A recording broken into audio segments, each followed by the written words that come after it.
Nexus is putting these people in the places and giving them the opportunities that they need to be a startup, because not a lot of people give people that opportunities, especially at HBCUs.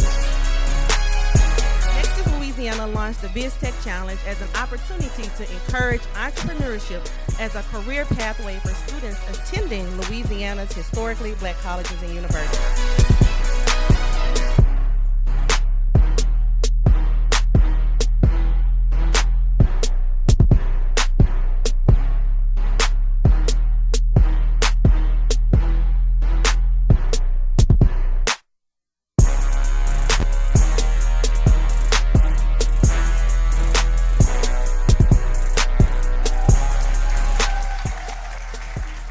BizTech is a tremendous opportunity, so that's definitely why I'm here.